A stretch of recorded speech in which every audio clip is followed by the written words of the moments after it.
नमस्कार दोस्तों, मैं मनीष कुमार संधान क्लासेस की ओर से आप सभी लोगों का स्वागत करता हूं।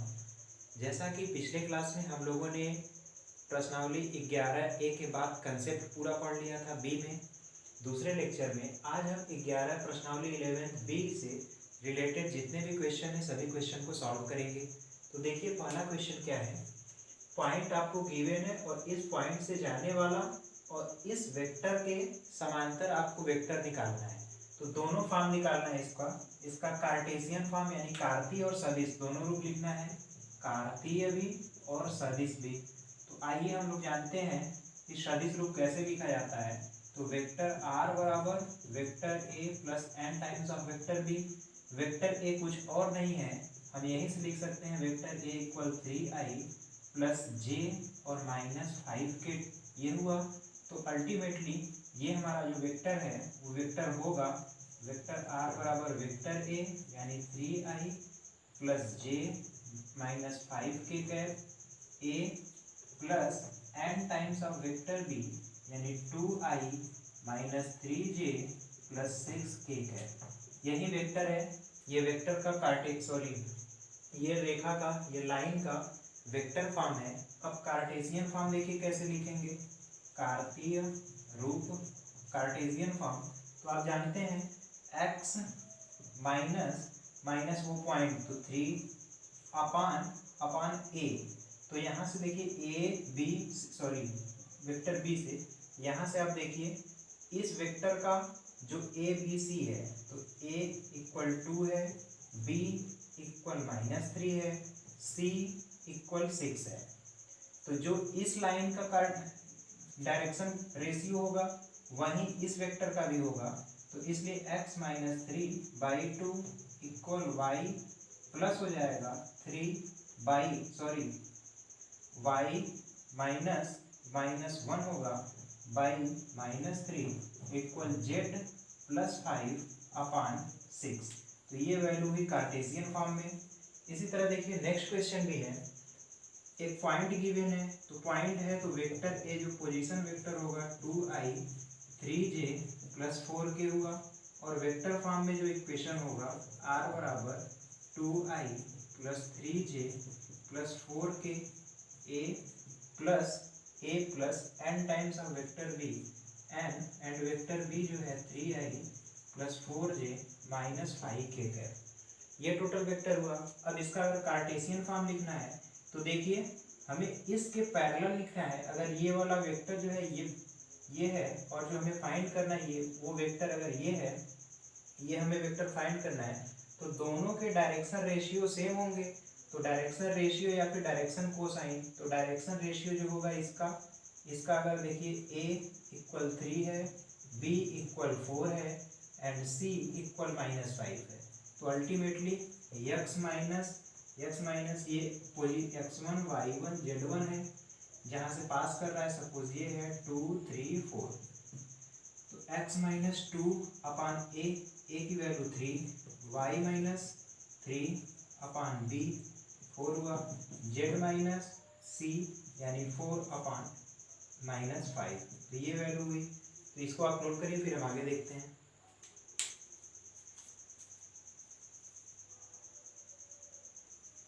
अगला क्वेश्चन देखिए, आपको दिया है कि एक लाइन का इक्वेशन निकालिए जो कि इस पॉइंट से होकर के जाए और इस वेक्टर के पैरेलल हो। तो जब इस वेक्टर के पैरेलल होगा तो इसका डायरेक्शन रेशियो इसके इक्वल होगा। तो इसमें a इक्वल 3 है, b इक्वल 2 है, c इक्वल -2 है और यहाँ इस पॉइंट से होके जा रहा है यानी x1 y1 z1 की वैल्यू हुई। या फिर अब आप देखिए x माइनस x1 होता है तो -1 अपॉन a। एक बार हम फार्मूला लिख दे रहे हैं। तो फार्मूला होता है x minus x1 by a, y minus y1 upon b, z minus z1 upon c। तो x माइनस x1 की जगह 1 अपॉन a की जगह 3, y माइनस y1 यानी 2 upon b equal z minus 3 upon -2। ये कार्तीय रूप हुआ, ये है कार्तीय फॉर्म। अब इसी का अगर हमको वेक्टर फॉर्म में लिखना है तो हम जानते हैं वेक्टर r बराबर a plus N vector b। Vector r बराबर a ए की जगह यही वेक्टर है, इसी का position vector i plus 2j प्लस 3k कैप, केवल आई जे और के कैप लिख लेना है, plus N times of vector b है 3i plus 2j minus 2k cap. तो ये हुआ। इसी तरीके से नेक्स्ट क्वेश्चन है, ये आपको पोजीशन वेक्टर दिया है, इसका मतलब कि जो पॉइंट है आपका, ये पॉइंट है 2 -1 एंड 4, इससे पॉइंट से जाए तो x माइनस x1 की जगह 2 अपॉन a की जगह 1 है, y माइनस y1 की जगह +1 होगा upon b equal z minus z1 upon c -1 है। या फिर कार्टेशियन फॉर्म लिखना है, वेक्टर फॉर्म, तो r बराबर vector a plus n vector b, that is vector a 2i minus j plus 4k cap, ये हुआ, plus n times of vector B हमारा है i plus 2j minus k cap. तो ये form हुआ, आप इसको नोट करिए। आइए देखते हैं नेक्स्ट क्वेश्चन है, पूछा जा रहा है कि find out the equation of the line which is passing through the point this and is parallel to the vector this, यानी कि उस रेखा का समीकरण जो यहाँ से जाए और इसके समांतर है, तो बिल्कुल वही तरीका है। तो अगर हम कार्टेशियन फॉर्म ही लिखें तो कार्टेशियन फॉर्म में x माइनस x1 की जगह 2 अपॉन a की वैल्यू है 3, y माइनस y1 यानी प्लस हो जाएगा 1 बाई b की जगह 7 equal z minus 3 upon minus 2, ये इक्वेशन हुआ। आप इसको अगर वेक्टर फॉर्म में भी लिखना है तो वेक्टर फॉर्म में भी लिख लीजिए, ये काफ़ी आसान चीज़ है, इसको हम बार बार नहीं करेंगे, आप इसको खुद समझदार है कर लेंगे। इसी तरह देखिए ये वाला है, इसका भी कार्टेशियन फॉर्म अगर लिखेंगे तो x माइनस x1 की जगह 2 है upon a equal y minus, तो प्लस हो जाएगा y1 upon b equal z minus z1 upon c की जगह 1 है।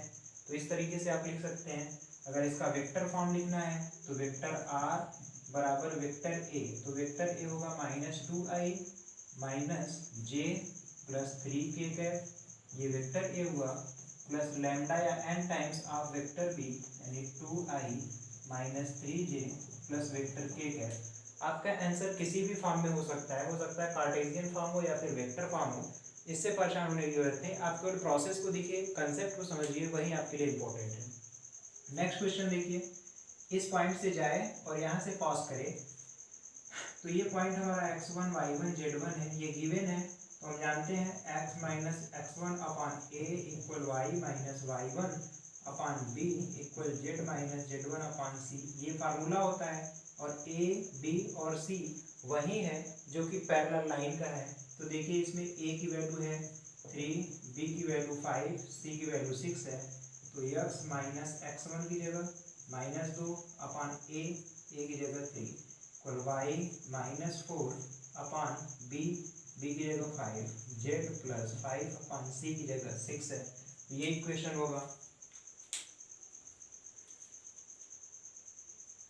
आइए अब हम लोग देखते हैं नेक्स्ट क्वेश्चन है। अब आपको दो बिंदु से होके जाने वाली रेखा का समीकरण लिखना है। तो आप दो बिंदु से होके जाने वाली रेखा का समीकरण जानते हैं, formula x minus x1 upon x2 minus x1, y minus y1 upon y2 minus y1, z minus z1 upon z2 minus z1। अब इसमें किसी को आप मान लीजिए, हम मान लेते हैं कि इसमें x1 y1 z1 ये है, x2 y2 z2 ये है, तो फार्मूले से कितना होगा x minus 0 upon x2 minus x1, तो ये 5 हुआ, equal y minus 0 upon minus 2 होगा, इक्वल z माइनस z1 यानी 0 अपॉन c की वैल्यू यहाँ से इसको घटाएंगे z2 माइनस z1, तो 3 माइनस 0 दैट इज 3 हुआ। या फिर आप इसको लिख सकते हैं x by 5 y by minus 2 z by 3। ये 8th क्वेश्चन है। अब इसको, ये तो कार्टेशियन फॉर्म है, अगर वेक्टर फॉर्म लिखना है आपको तो वेक्टर फॉर्म देख लीजिए, ये एक पॉइंट है आपका, गिवन पॉइंट है, तो वेक्टर r इक्वल 0 हो जाएगा position vector, plus n times of vector b। तो वेक्टर b की वैल्यू आपको लिखनी है, तो देखिए a b और c, तो आप लिखिए 5i प्लस माइनस 2j प्लस 3k के। तो ये हुआ आपका इक्वेशन। इसी तरह देखिए यहाँ पे है, तो ये हमारा है x1 y1 z1 और ये वैल्यू है x2 y2 z2। तो फार्मूला है x माइनस x1 अपान x2 माइनस x1, तो ये 0 हुआ, इक्वल y माइनस y1, तो y माइनस y1 करेंगे तो +2 हुआ, y माइनस y1 अपान y2 माइनस y1, तो ये वाली वैल्यू 0 होगी, इक्वल z माइनस z1 तो +5 z माइनस z1 अपान z2 माइनस z1 करेंगे, तो यानी 6 + 5, यानी कि ये वैल्यू हो जाएगी, ये कोलैप्स कर जाएगा और केवल वैल्यू आपकी जो बचेगी z + 5 अपान 11, ये आपका इक्वेशन फाइनली आएगा। अब इसके बाद देखिए नेक्स्ट क्वेश्चन है, इस इक्वेशन को, हाँ अगर इसमें आपको इसे कार्टेशियन फॉर्म में भी लिखना है, सॉरी वेक्टर फॉर्म में लिखना है, तो देख लीजिए वेक्टर फॉर्म क्या होगा। वेक्टर फॉर्म r बराबर पोजीशन वेक्टर, तो पोजीशन वेक्टर होगा 3i minus 2j minus 5k cap हो गया, ये हुआ। फिर plus n times of 0i plus 0j और यहाँ से 11k कैप, तो प्लस 11k कैप, तो आपका वेक्टर फॉर्म जो आएगा 3i minus 2j minus 5k cap plus n times of 11k cap, ये वैल्यू होगी। इसी तरह नेक्स्ट क्वेश्चन देखिए, यहाँ भी वैसे ही करना है आपको, तो x माइनस x1 अपान 3 माइनस 3 करेंगे 0, y माइनस y1 अपान y2 माइनस y1, ये भी 0 होगा। ये शायद हमने वही क्वेश्चन फिर से रिपीट कर दिया है, तो आप इसको मैच करा लीजिएगा, इसको नोट करिए, फिर हम आगे देखते हैं।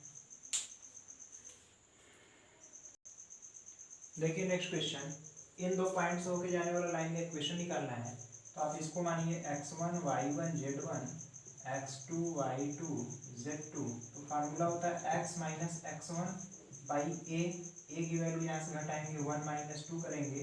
मैं डायरेक्ट लिख दे रहा हूँ, ये कैलकुलेटिव मेथड है, सभी लोग कर लेंगे, इसलिए इसमें टाइम ज़्यादा बर्बाद ना करते हुए हम थोड़ा इसको शॉर्टकट मेथड से करेंगे। आप जब अपने तरीके से करिएगा, आप केवल सीखने का प्रयास करिए। तो आइए देखते हैं, इसमें से घटाएंगे इसमें, तो -1 इक्वल वाई माइनस, और थोड़ा आप लोग भी स्पीड या फिर तेज़ी से करने की प्रैक्टिस डालिए, क्योंकि समय को बचाना भी एक अपनी जिम्मेदारी है।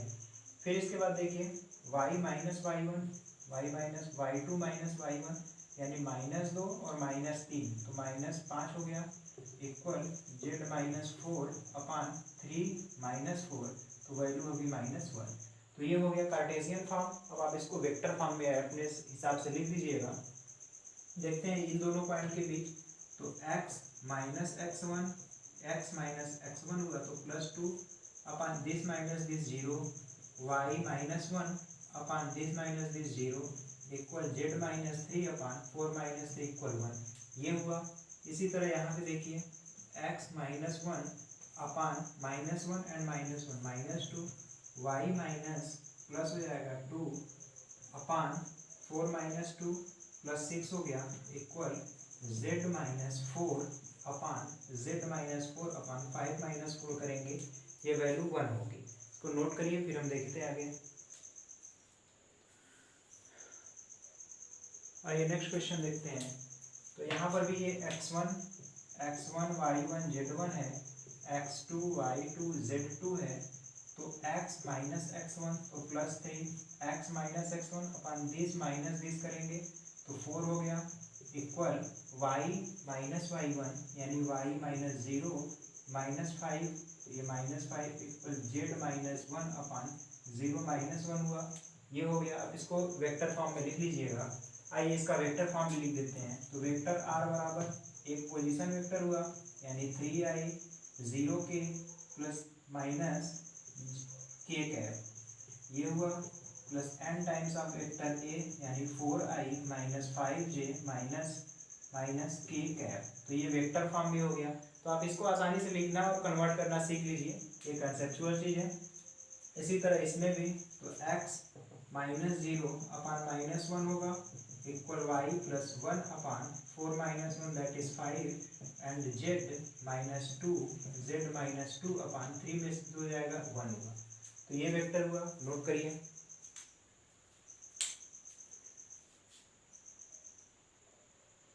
ये देखते हैं नेक्स्ट क्वेश्चन।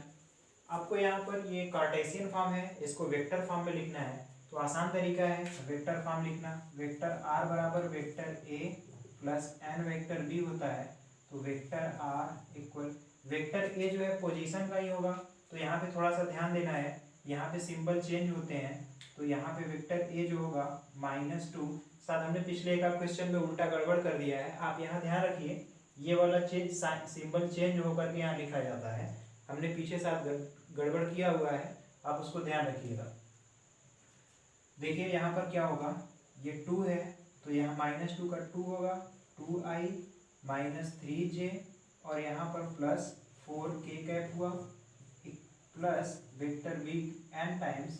अब वेक्टर भी लिखना है, दैट इज 3i होगा प्लस 2j होगा -2k कैप होगा। यहाँ पर ध्यान रखने वाली चीज़ ये है कि नीचे वाली वैल्यू में चेंज नहीं होता है, ऊपर वाली वैल्यू में ही चेंज होगा। इसी तरह यहाँ पर देखिए वेक्टर आर बराबर vector A plus N times of vector B. Vector A जब लिखेंगे तो यहाँ से लिखिए 5i -4j माइनस यानी plus 6k cap plus N times of vector B की जगह 3i plus 7j plus 2k cap, ये वैल्यू होगी।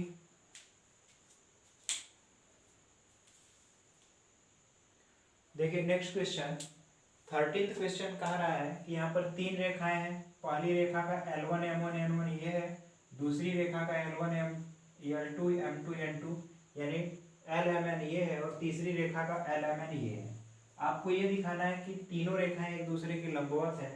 तो पहले हम लंबवत होने का शर्त ये है कि डायरेक्शन कोसाइन जो होता है उसका मल्टीप्लाई का सम 0 के इक्वल होगा। तो L1 L2 जब हम करेंगे तो देखिए नीचे सभी में 13 है तो नीचे से कोई मतलब नहीं है। तो L1 L2 यानी 12/13 है, 13 हम नहीं लिख रहे हैं, या फिर लिख लीजिए 12/13।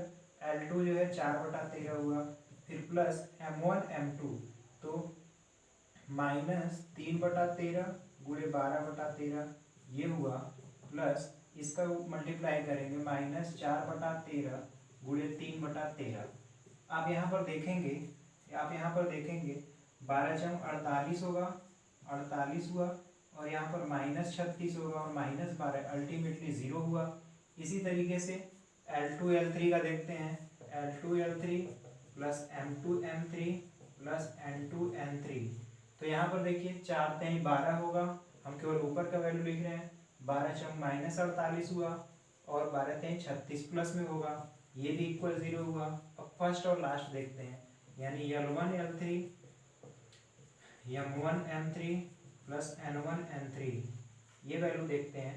तो यहाँ पर देखिए 12 3 36 हुआ और -3 -4 प्लस 12 हुआ और 12 चौं 48 -48 ये भी इक्वल 0 हुआ, यानी कि तीनों लाइन परस्पर परपेंडिकुलर हैं।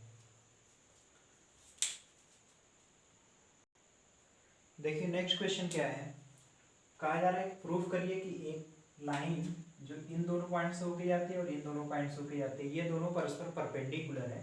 हमने गड़बड़ ड्रा किया, इसको ऐसे ड्रा करना चाहिए। फिर भी ये दोनों परपेंडिकुलर दिखाना है तो कंडीशन होता है A1 A2 B1 B2 C1 C2। ये A1 A2 जो है डायरेक्शन रेशियो है, यानी यहाँ से अगर हम A1 निकालेंगे तो A1 3 -1 करेंगे 2 हुआ, B1 4 -1 करेंगे 5 हुआ, C1 -2 और -2 -4 होगा -4। इसी तरीके से A2 3 हुआ, B2 2 होगा एंड C2 6 -2 यानी 4 हुआ। अब इसको वैल्यू को रखिए तो A1 A2 जो होगा 6 हुआ, फिर B1 B2 प्लस 10 हुआ और माइनस ये वाली वैल्यू -16 हुई, अल्टीमेटली 0 हुआ, यानी दोनों परस्पर परपेंडिकुलर है। अब यहाँ पे ये दिखाना है ये दोनों लाइन परस्पर पैरेलल है। तो पैरेलल के लिए हमने बताया था कि डायरेक्शन रेशियो जो होता है समानुपातिक होता है। तो यहाँ देखिए A1 कितना होगा 2, या फिर इसमें से इसी को घटा लीजिए 4, या यहाँ से यहाँ घटाइए तो 2 -4 -2 होगा, B1 3 -7 -3 -7 -4 हुआ, C1 4 -8 यानी -4। इसी तरह A2 की वैल्यू होगी 1 माइनस 1 2 हुआ, B2 की वैल्यू होगी +4 हुआ, और यहाँ पे C2 की वैल्यू होगी 4। अब यहाँ पे देखिए ये अनुपातिक मान आपको दिख रहे हैं, किसी एक में हम माइनस का मल्टीप्लाई कर लें, यहाँ पे माइनस का मल्टीप्लाई करेंगे या फिर A1/A2, ये इक्वल है इसलिए ये लाइन हमारी पैरेलल होगी।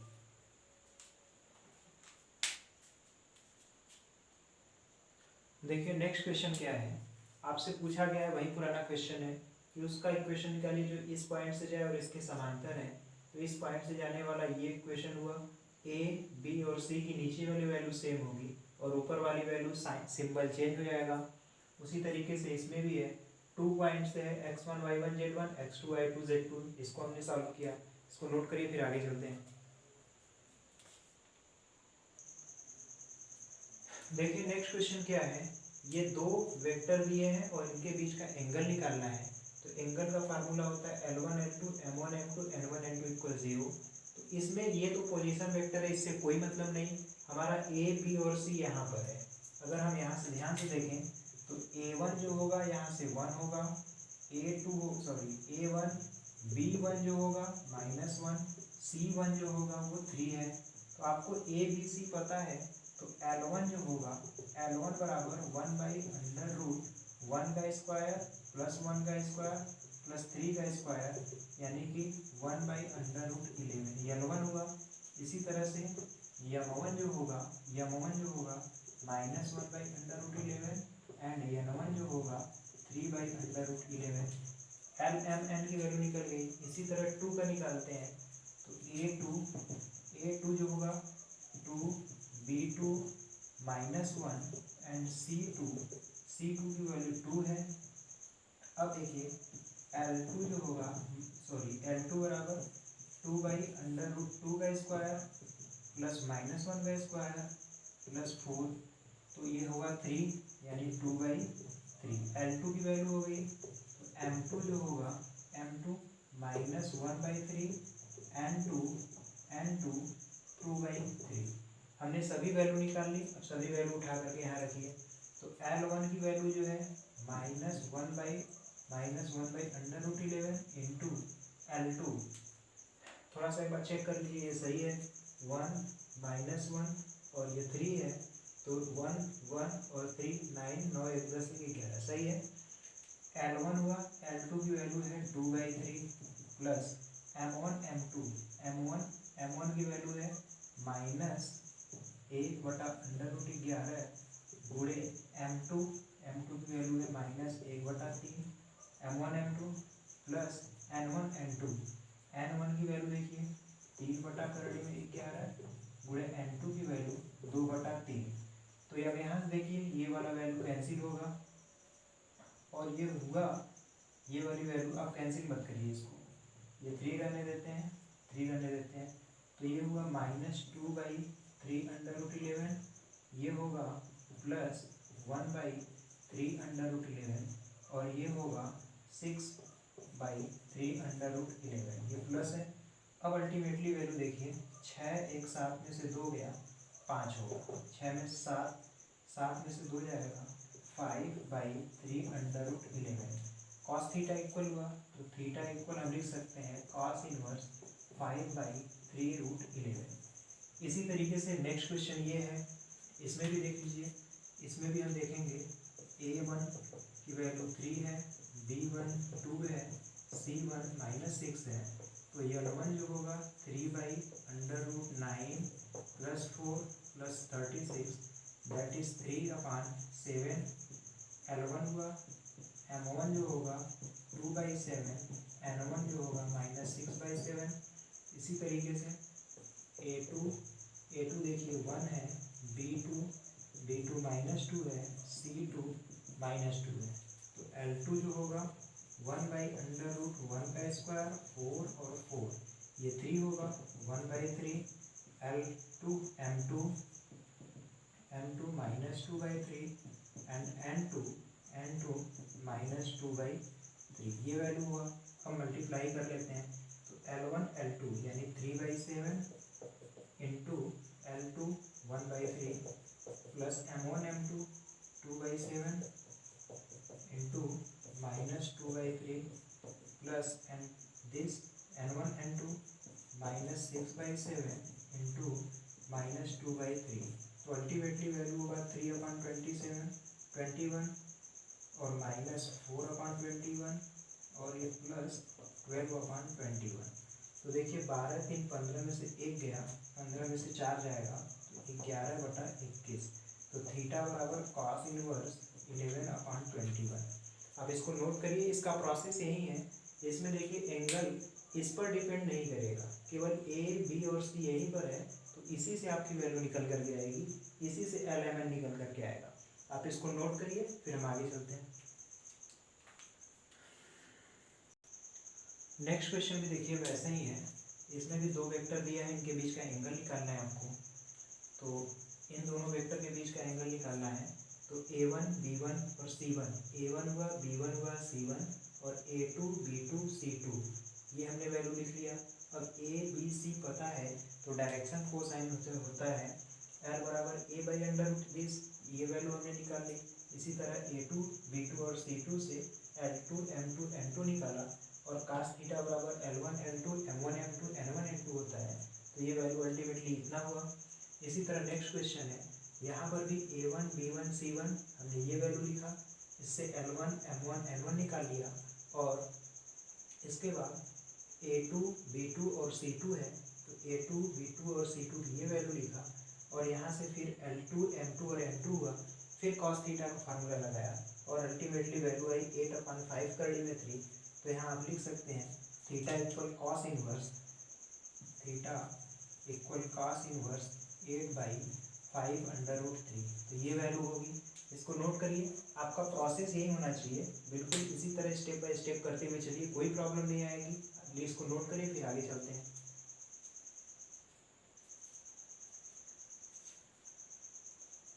नेक्स्ट क्वेश्चन देखिए, ये दो लाइन का इक्वेशन है, ये कार्टेशियन फॉर्म में है। तो हम जानते हैं कार्टेशियन फॉर्म में ये अपान वाली वैल्यू A1 है B1 है C1, A2 B2 और C2 है। अब हम वैल्यू देखते हैं, तो A1 B1 C1 पता है, तो L1 की वैल्यू इतना हुआ, M1 N1, इसी तरह L2 M2 और N2 की वैल्यू हुई। अब cos थीटा का हमने फार्मूला लिखा, तो अल्टीमेटली -2/29 हुआ। अब यहाँ से थीटा इक्वल कॉस इनवर्स -2/29 होगी। इसी तरीके से नेक्स्ट क्वेश्चन देखिए, यहाँ पर भी दो लाइन का इक्वेशन लिखा है। तो दो लाइन के इक्वेशन में ये A1 है B1 है C1 हमने लिख लिया, A2 B2 C2 ये हमने लिख लिया। ऊपर की वैल्यू से कोई मतलब नहीं है क्योंकि वो पोजीशन है। अब यहाँ से L1 की वैल्यू इतना हुआ, M1 N1 की, L2 M2 N2 की, और अल्टीमेटली हमने इसमें वैल्यू रखा फार्मूले में, तो -1/2 हुआ। अब आप हमको बताइए -1/2 कास कितने की वैल्यू होती है? यहाँ पर थीटा की वैल्यू वही होगी। अब इसको नोट करिए और हमें कमेंट में करके बताइए थीटा की वैल्यू कितनी होगी। कास कितने की वैल्यू -1/2 होती है। इसके बाद हम आगे करते हैं।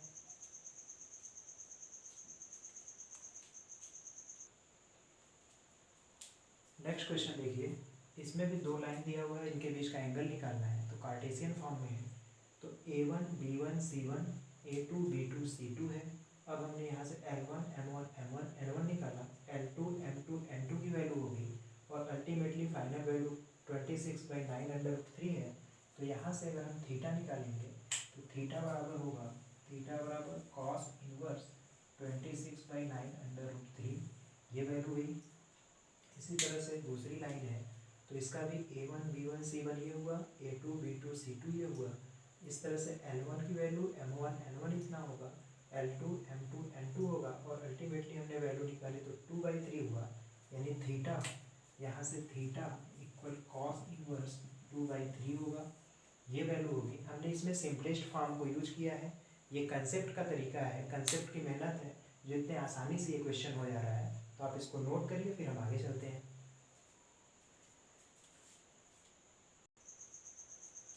देखिए नेक्स्ट क्वेश्चन क्या है, कहा जा रहा है ये लाइन और ये लाइन आपस में परपेंडिकुलर है, तो k की वैल्यू निकालिए। और सिमिलर क्वेश्चन यहाँ पर भी है, इसमें p की वैल्यू निकाली है। लेकिन इसमें एक कमी ये है कि ये जो है स्टैंडर्ड फॉर्म में नहीं लिखा गया है। तो यहाँ पहले हम स्टैंडर्ड फॉर्म में लिखेंगे। तो देखिए इसका स्टैंडर्ड फॉर्म क्या होगा, यहाँ से अगर हम माइनस कॉमन लेंगे तो -3 नीचे कर देते हैं, यानी x -2 अपान -3 होगा इक्वल y यहाँ से, तो यहाँ से अगर हम 2 कॉमन लेंगे और 2 को नीचे भेजेंगे तो y -3/2 अपान 3k/2 हुआ, ये हुआ। इसी तरीके से ये तो स्टैंडर्ड फॉर्म में है, z-4/2। अब ये स्टैंडर्ड फॉर्म में हुआ। इसी तरीके से यहाँ भी इसको स्टैंडर्ड फॉर्म में चेंज करते हैं, तो यहाँ से हम -2 कॉमन लेंगे और नीचे कर लेंगे तो ये होगा x -2 अपान हमने -2 कॉमन ले लिया है, अब अपान में यहाँ पे 5k अपान -2 कर लिया है, -2 को हमने यहाँ पे कर लिया।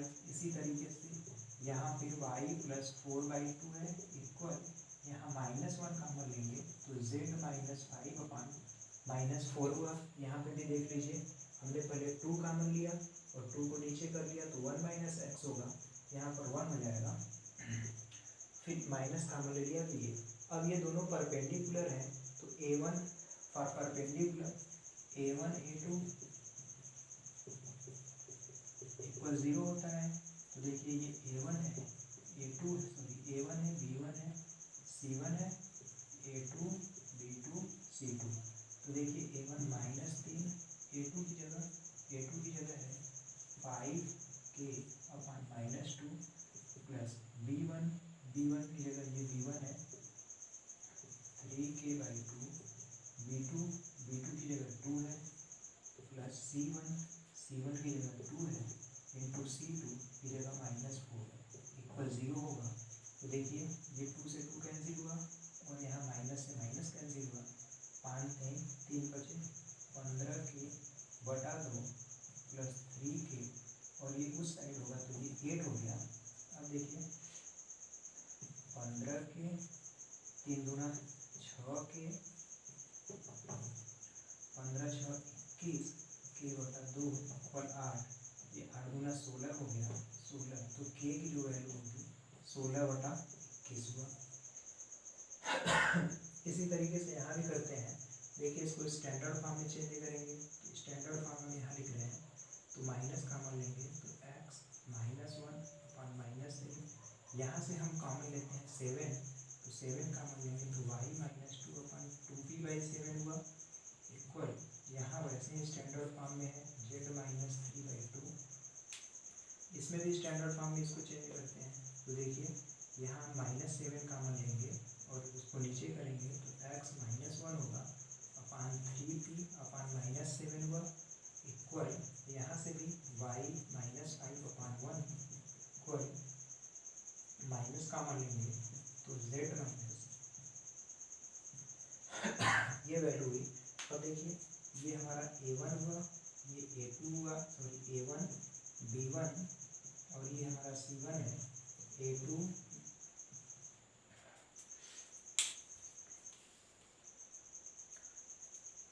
इसी तरह से यहाँ भी इसको स्टैंडर्ड फॉर्म में हमने चेंज किया है तो a1 हुआ, b1 हुआ और c1 हुआ।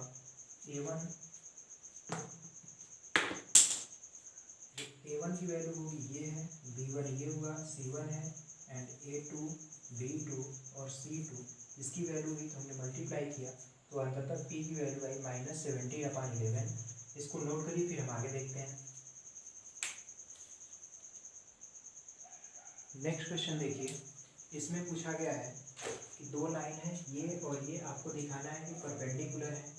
तो परपेंडिकुलर का कंडीशन यही होता है कि a1 a2 b1 b2 c1 c2 equal 0 होगा। इसका हमने कंसेप्ट भी बताया अपने पिछले लेक्चर में। तो देखिए यहाँ पर वैल्यू रखेंगे तो अल्टीमेटली ये वैल्यू 0 हुई, इसका मतलब ये लाइन क्या है, परपेंडिकुलर है। इसी तरीके से यहाँ पर देखिए, यहाँ पर इस क्वेश्चन को भी परपेंडिकुलर दिखाना है तो a1 b1 c1 a2 b2 c2 इसको हमने यहाँ पर वैल्यू रखा और ये भी 0 हुआ। यहाँ पर ध्यान रखने वाली चीज़ है कि हमें एल एम एन की वैल्यू नहीं निकालनी है, क्योंकि यहाँ नीचे वाली वैल्यू जो है डिवाइड वाली वैल्यू अल्टीमेटली 0 ही होना है। तो एल एम एन के बिना ही हमारा काम हो जाएगा। आप इसको नोट करिए फिर हम आगे चलते हैं।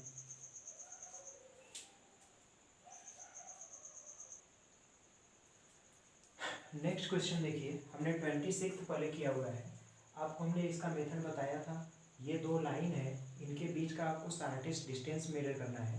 हमारे पिछले वाले लेक्चर में देखिए हम इसका कंसेप्ट बता चुके हैं, तो आपको हमने ये छोटा तरीका बताया है। हमने मान लिया कि जो देखिए ये फर्स्ट लाइन है और सेकेंड लाइन है और ये थर्ड वन लाइन है जो कि इस पर भी परपेंडिकुलर होगा, इस पर भी परपेंडिकुलर। तो जब इस पर परपेंडिकुलर होगा तो A1 B1 C1 के साथ हमने ये कर लिया equal 0 and A2 B2 C2 के साथ किया, इसको इक्वल 0 किया। अब बाई क्रॉस प्रोडक्ट मेथड हमने A B और C की वैल्यू निकाल लिया, ये है। अब A B C की वैल्यू निकल गई तो हमारा L M और N निकल गया, क्योंकि L M N जो होता है यहाँ से हमने अंडर रूट करके निकाल लिया है। L बराबर A by under root A square plus B square plus C square, इस मेथड से हमने कैलकुलेट कर लिया। अब इसी की तरीके से अब हमारा प्रोजेक्शन जो होता है हमने कंसेप्ट में बताया है कि अगर यहाँ x1 y1 और z1 है, ये अगर x2 y2 z2 है और इसका इस पर प्रोजेक्शन हमें निकालना है, इसी प्रोजेक्शन की लेंथ ही निकालनी है जो कि शार्टेस्ट डिस्टेंस होगा। तो प्रोजेक्शन जो होता है x2 minus x1 into L L M N, इसका डायरेक्शन कोसाइन है, तो ये हुआ plus y2 minus y1 into M plus z2 minus z1 into N. अब इसकी वैल्यू को हमने देखिए x2 माइनस x1, तो ये x2 यहाँ से पोजीशन देख लीजिए 1 2 माइनस 1 1 है, इसकी पोजीशन 2 2 माइनस 1 एंड 1, और यहाँ पर एक पोजीशन है माइनस 3 5 माइनस 3 है, फिर 5 सॉरी माइनस 3, ये है माइनस 5 एंड 6 है माइनस 6। इस पर आप यहाँ से वैल्यू कैलकुलेट कर लीजिए, अल्टीमेटली ये रिजल्ट आएगा। आप इसको नोट करिए और इसके बाद हम एक क्वेश्चन और वेक्टर फॉर्म में बताते हैं, फिर आगे आज का समाप्त करेंगे।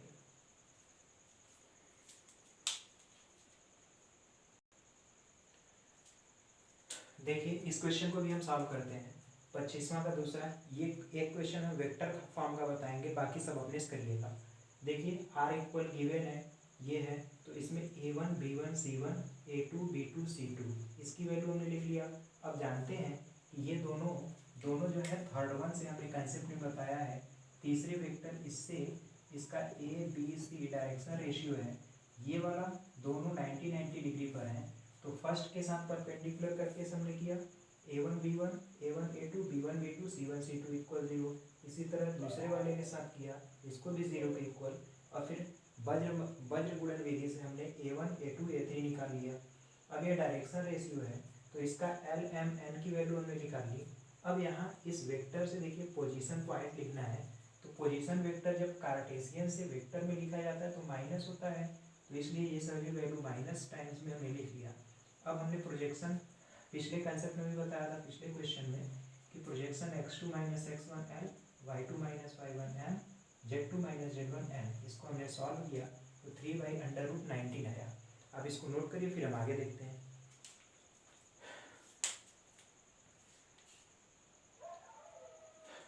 देखिए एक 23 सवाल है, सवाल नंबर 23, ये भी वेक्टर फॉर्म का है, शार्टेस्ट डिस्टेंस आपको मेजर करना है, तो इसको भी हम उसी फॉर्म से लगाते हैं। इसमें A1 B1 C1 A1 B1 C1 की वैल्यू लिखा, A2 B2 C2 की वैल्यू लिखा।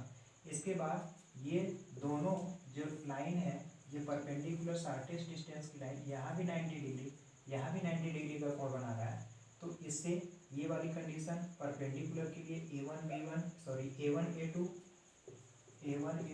Plus B1 B2 plus C1 C2 equal 0 का फार्मूला लगाएंगे पहली लाइन के साथ, और फिर दूसरी पहली लाइन के साथ ये, दूसरी लाइन के साथ भी लगाएंगे ये। अब यहाँ से A B और C का क्रॉस मल्टीप्लिकेशन मेथड से हम वैल्यू निकालेंगे, और यहाँ पर 3 से डिवाइड हो रहा है सब में, तो 3 से डिवाइड किया तो A B और C की वैल्यू निकल गई। अब हम L M और N की वैल्यू निकालते हैं, और हमने फार्मूला आपको बताया है एक प्रोजेक्शन के लिए कि अगर ये x1 y1 z1 है और ये x2 y2 z2 है, तो इसका इस लाइन पे अगर प्रोजेक्शन लेना है, ये L M N है डायरेक्शन कोसाइन, तो x2 minus x1 into L plus y2 minus y1 into M plus z2 minus z1 into N, यही प्रोजेक्शन ही शार्टेस्ट लेंथ है। इसका कंसेप्ट हमने बहुत अच्छे से बताया हुआ है अपने कंसेप्ट वाले लेक्चर में, उसमें जाकर के देखिए। तो अल्टीमेटली हमने वैल्यू फाइंड किया, ये आपका वैल्यू आया, यही आंसर है। इसमें 2 वेक्टर के फॉर्म के और क्वेश्चन है, इसी टाइप के हैं, बस उसमें आपको कैलकुलेशन करना है, आप कर लीजिएगा। इसमें कोई भी प्रॉब्लम होती है तो इस तरह से आपका ये चैप्टर समाप्त होता है। वैसे आपको अगर इस पूरे चैप्टर में कहीं पर भी कोई भी प्रॉब्लम आती है, आप हमें कमेंट करके बताइएगा, क्योंकि कमेंट करेंगे तभी हमें पता चल पाएगा कि एक्चुअल प्रॉब्लम क्या है और उसके दूर करने का सलूशन क्या है। तो